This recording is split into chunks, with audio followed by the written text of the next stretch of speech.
got some coming in at 5:40 from Detroit. 5:30. They're on time. C&E. Got someone coming in Dublin.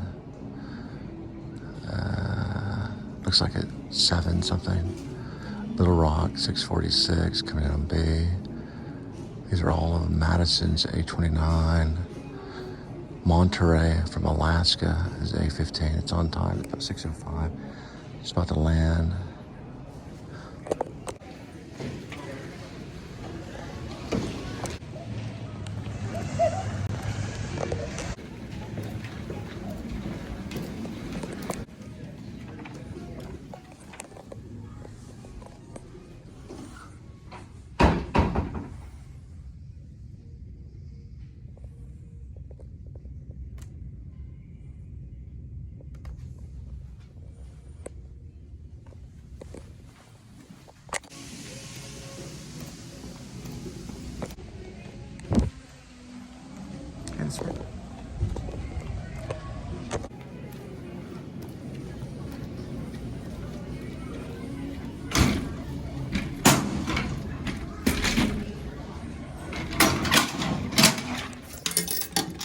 Score.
So it's a second to the last crosswalk here, and I'll show you exactly where. Right there, down that way, and to that way.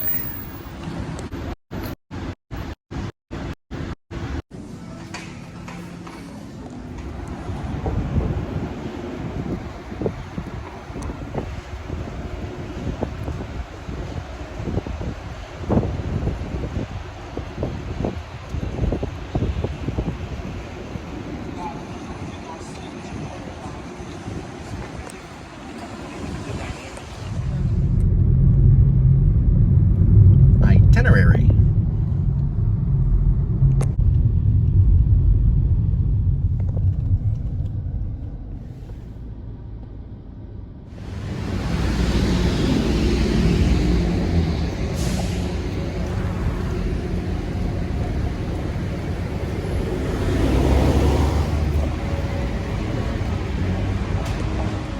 On that way and then over this way.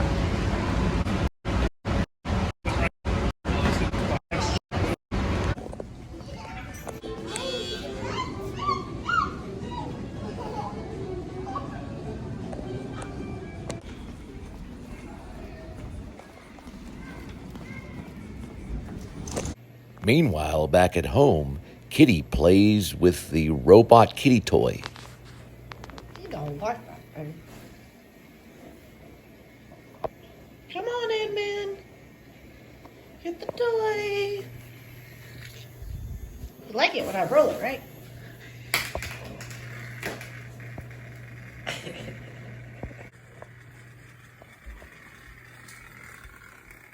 Come on. Come on. No.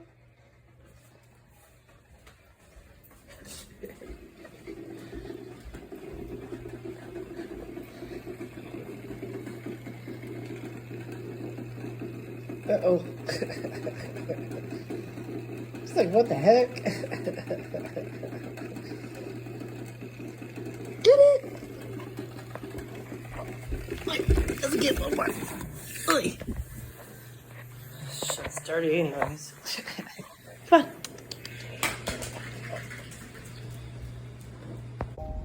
Well, it looks like a nurse, well, technician for ultrasound at Clements Hospital, but it's not exactly Parkland. I thought it was Parkland, because if it was Parkland, we could have talked about JFK.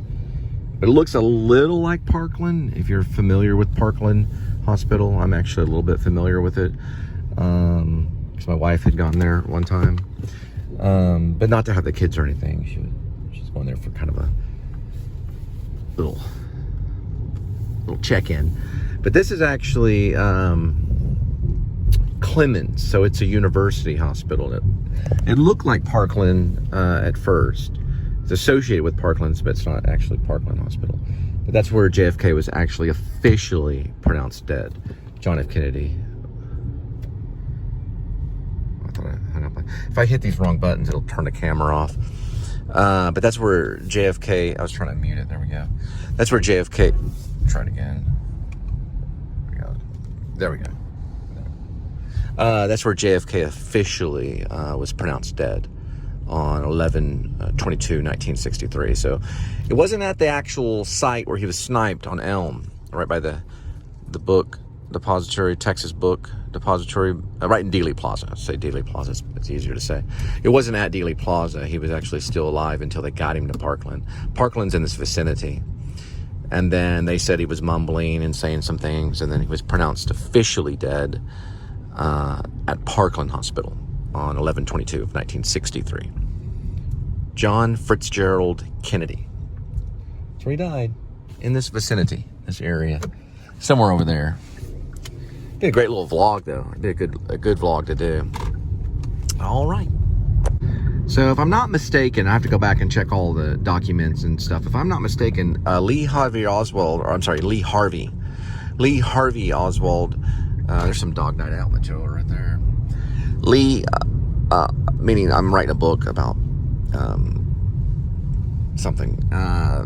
It's kind of secret. I'll release it on Fiction Press eventually. Ooh, I'm going to be doing some circles here for a minute. Yeah, I see what I did wrong. Commonwealth, or on Commonwealth, or exit. What I'm trying to do is make this first exit towards DFW right up here by Mockingbird. So I'd have to go back around again to make that exit. So that's what I'm gonna have to do. Or actually what I could do is go back down to the hospital district. So I'm talking about Parkland anyway. I might end up going across it. So the record crossing right here. Yeah, so JFK was assassinated in Dallas, 11/22/1963. It was 11/22/1963. He was sniped by Lee Harvey Oswald, who set up that late morning. He went to the 6th floor of the Texas Book Depository building, and that's where they mostly made textbooks for your local school districts and some colleges. He had ordered the guns months before through a mailing service. So he ordered both the sniper rifle, the Italian sniper rifle, and also the handgun, which killed the officer near the Texas theater area that day. I mean, he didn't order them that day. He ordered the guns months before, and that's one of the first flaws, because the signatures on the company that he ordered the guns, the assault rifle and the gun from, or the sniper rifle and the gun and the handgun, the lethal sidearm, was actually not the same. So the signatures were 3 letters. One was signed off on the sniper rifle. I believe that one was the one with 3 letters when it was signed off, meaning it was registered. The same company and the same person that signed off the lethal sidearm was only 2 letters. So I guess he just forgot to sign his name the same way. It wasn't Lee Harvey Oswald's signature, but it was the person that registered the gun for him. When you buy a gun, you can also have it registered through the company that you buy it at, and his name was on that. Only they were missing an initial on the lethal sidearm, I believe. Could be the other way around. It could have been the sniper rifle that didn't have the signatures. That's actually documented. So that's a flaw in the whole story. But, you know, maybe the guy just forgot to put his 3-letter initial, and he only put 2 letters on there for the initial. So his first and last name or whatever. That was a flaw that they found. Okay.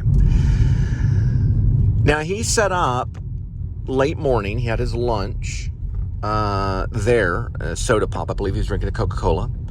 And he set up some boxes on the 6th floor to hide behind. And when you walk back there, you could easily see those boxes. So Secret Service did a very sloppy job. Very sloppy. And they didn't see the boxes in the corner by that window up in the top. And that's what he was using as a blind, kind of like a shooter's blind or a sniper nest. That's what he was hiding behind. And by lunchtime, or if you check the records, when JFK went down Houston Street and turned left in the Caravan, that's when the fatal first bullet came through his neck. And then the second bullet that was fired by Lee Harvey was actually bouncing off Elm. And then, of course, the third bullet got him in the head, right, the right side of the head. And that's when he jerked, had some kind of weird reaction, and went back into the left, which didn't make a lot of sense to the ballistics. Now, I don't know. I guess they've figured out why he would go back into the left when, even though he was hit from the high right angle from the Texas Book Depository. So they don't know, but you can see it in the footage in Abraham Zapruder's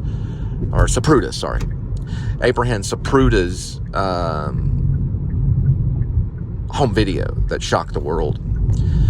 And you can clearly see that he, goes back into the left. So, don't know. Guess he just kind of jerked all weird. Those are kind of cool right there. I wonder what that is. Candy canes. But that's what happened. And nobody knows exactly why. But Lee Harvey supposedly was a diehard communist, trying to make some kind of political point about communism, which was not accepted at the time. Cuba was at war with a lot of people. And we were in kind of an unofficial, undocumented kind of war with Cuba. It was a very hush-hush kind of thing. And they say that sometimes, in that case, because communism was so prevalent in Cuba, that Lee Harvey Oswald got on his soap dish kind of thing and wanted to make some kind of point about communism by killing a Democratic commander-in-chief known as John F. Kennedy. So I guess he was making some kind of protest point or something, or wanted to be famous or something. I don't really know. No one really knows exactly what was going on in the mind of Lee Harvey Oswald. But it would be an interesting book, for sure. I think it would be an interesting book. I mean, personally. I think a lot of books that are out there are very interesting. But some of the most interesting books are some of the documentation of things like that, But he was pretty smart. He almost got away. His temper got the best of him because the officer approached him by Texas Theater, not too far from us, down the block from Texas Theater in that area. And he killed the officer. He emptied all his guns emptied all the rounds in the revolver, and it was a revolver gun, and killed the officer, and then walked off and went to a shoe store right down the block, or really around the same block, right next to the Texas Theater. There's a movie theater, there's a movie house, and they said he was in there looking at shoes. So he just killed a man and started shopping for shoes. And the guy that was running the bookstore found that to be very, very suspicious. And for whatever reason, he went into the movie theater And the authorities were alerted. And they just immediately said, well, that was the guy that got him. It doesn't really make a lot of sense. I mean, you do the math on it, it just doesn't really, like, did anybody see him? Now, he was stopped by a police officer at the Texas Book Depository building. He was stopped and questioned and then released because he worked there. He had a badge. And, the guy, they're just making sure. But then he moved on, got on a bus and went over to the Texas Theater, which was, I don't know exactly how far away, maybe a mile to a couple miles. I'd have to find out the exact mileage. It was pretty far, it's pretty far for a walk, but he took the bus. Got off the bus, officer approached him again, asked him some questions. He got nervous, which he blew his cover by taking the gun out and killing the officer. So he was obviously out of his mind at that point, If he wouldn't have done that to that police officer, he probably may have never been caught. So if he wouldn't have shot that Dallas police officer, he probably would have got away with it because nobody saw him. They would have to weed out all the employees at the Texas Book Depository, find the rifle, of course. He probably would have been questioned. And because he was a communist, he probably would have been blamed. But he could have went to Cuba or he could have went to Russia at that point. He would have had time. It would have taken maybe months for that investigation to really be fruitful and play out. So it would have taken time. And he would have got to Cuba or defected to Russia. And Russia, they could have kept him. Whether they would have jailed him or not, they probably would have, but whether they would have is up to Russia. They could have just gave him a private house and said, no, you can't have him until, we brought someone in there to get him, and you can't really do that in Russia. There's journalists and stuff like that in Russia right now that we can't even free. You know what I mean? Back then, it would have been very difficult with less media and all that kind of stuff. So he could have got on the next flight out and made it to Russia because he had been there. He'd been to Russia before. He met his wife in Russia. But because he lost his temper or whatever reason, he pulled that gun out and killed the man. The officer, the police officer. He was still a man, and he just gunned him down. That's what got him busted. So he was obviously out of his mind. Now, I don't know why the manager or the owner of the shoe store found him suspicious, because he came out of nowhere looking at shoes and then went into the movie theater. Don't know why that really got him, busted, other than if someone saw him kill the police officer and then gave a description of what he looked like. Because I don't think the police officer at the Texas Book Depository building would have found him any abnormal than any other employee that was working for that company at the time. So that officer wouldn't have made a report, because he questioned him and said, who are you? And he says, I have a badge, I work here. And then there was another guy that was in the break room that came out and said, yeah, his name's Lee Harvey Oswald. He's a worker here. He goes, okay, you're free to go. And then he left. That wouldn't have got him, that wasn't suspicious, because that guy didn't know he was an open communist. That came out later. Of course, killing the police officer by the Texas Theater, which was down the road from the Texas Theater, that would have probably, that got him. That got him in trouble.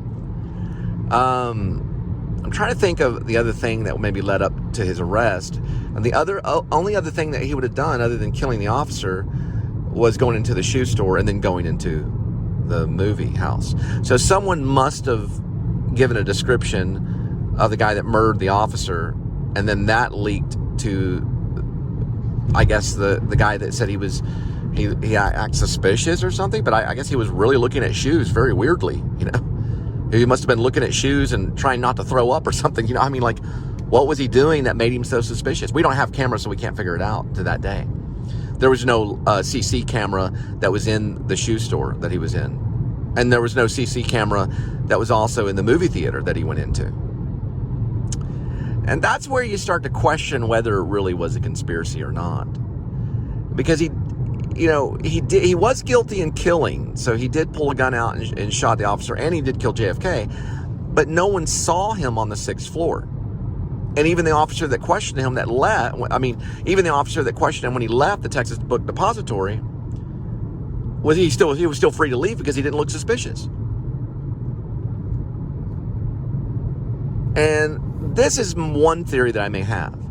If someone was trailing him the entire time to make him look like a patsy that day, then they would have followed him, meaning they would have had a CIA agent or some type, or a Cuban agent or whoever it was that killed JFK, follow him and his path. And if the officer would have approached him, and then let's say Lee Harvey Oswald walked off, and the other guy who was the hitman killed the officer and blamed Lee Harvey Oswald, that's very evident, because they cornered him at a place. It's like, how in the world would they have been able to corner him at the Texas Theater? Was he vlogging it? No, he didn't have any proof that he would be at the Texas Theater unless they had an agent already following him. So if you look at the most evident source material, if you look at the most obvious thing that he does, it just doesn't play truth that they would really be able to catch him at the Texas Theater. Unless they're like, oh, I got it. The guy that shot JFK, he went to the Texas Theater. In the same town now that Eric Badu lives in, Eric Badu, she's a famous singer. She lives there now. She lives in that area. Texas Theater is really cool. So, you know what I mean? It's obvious it probably was a conspiracy, and they had an agent trailing him to know where he was. He was the obvious patsy. And what did he say on national news when they questioned him? They did question him. He was allowed to speak before they silenced him, which is what Jack Ruby did by shooting him in the stomach and killing him, which is a fatal place to be shot, by the way, regardless of the movie Reservoir Dogs, because it killed him in a matter of a few hours. He died. He bled out. And if they had people to make sure that he would die in the hospital or whatever, but it's obvious that it looked kind of like someone was trailing him from the beginning to make him look like a patsy. Because what did he say on national news? Listen to the recording on the national news, or actually watch it. He says to the whole nation, very simply, I'm a patsy. I'm sure Gary Oldman probably studied some of these things whenever he played him in Oliver Stone's JFK. I'm sure he did some study, because that's what he told everybody. He said, I'm obviously a patsy, or he said, I'm a patsy. He was just telling the truth. We don't know, though. We don't know for sure. Nobody will ever really know. And there's no DNA evidence. There's no ground proof on the whole thing. But it does seem kind of weird that they were able to trail him to the Texas Theater when he was released by a police officer at the Texas Book Depository after he was already questioned, make his way there, conveniently run into a police officer, which is very rare back then. There wasn't as many of them, just like there wasn't as many people. And then shoot the police officer dead, and then go into the Texas Theater, and then get busted by the amount of CIA, Secret Service agents, and all those people that all of a sudden jumped on top of him at one time, and dragged him out of there. They beat him up and dragged him out of there, immediately accusing him. And whether he really did it or not, I don't know. I don't know to this day. But all the books say that he did do it. So, I don't know. I need more ground evidence. I need more ground proof that this led up to his arrest at the Texas Theater and how they followed him in there. And only one guy at a shoe store saw him go, well, if he's shopping for shoes, he must have killed the president. Or was he shopping for shoes and go, hey, you didn't happen to kill the president today, did you? Well, they were looking for oddballs. They were looking for oddballs because they had released the news on the radio that JFK had been shot. Not pronounced dead, but that he had been shot. He was actually shot twice, once through the neck on the right side, grazing an artery where he probably was bled to death, and then through on the top of the right head, blowing his cap off, or his crown of his head. So that was deadly shooting. I don't know. I go either way. I'm very ambiguous on whether he did it or not. But a lot of people feel safe to know that Lee Harvey Oswald, a militant person, a soldier for the United States Marine Corps, not a government official, but supposedly he was a spy too. I heard this too, that Lee Harvey Oswald was actually a spy. And that would be a great patsy, if he was secretly a spy, and to investigate that, because supposedly he met a Japanese female spy, and that's in the history books on Lee Harvey Oswald. that he does have a history of being a spy. And this was the burnt notice, you know?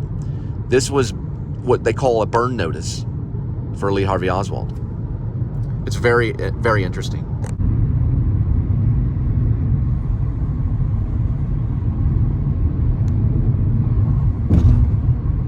All right, so here's some photos of Lee Harvey Oswald standing conveniently with his sniper rifle. I guess here is the Dealey Plaza.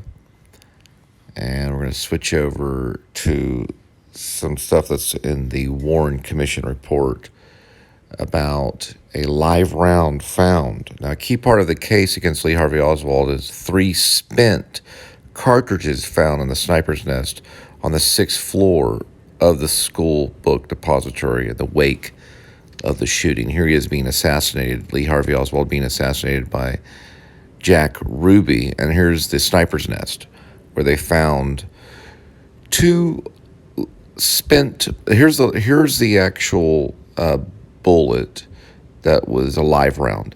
So they found they found a live round next to 2 spent holes.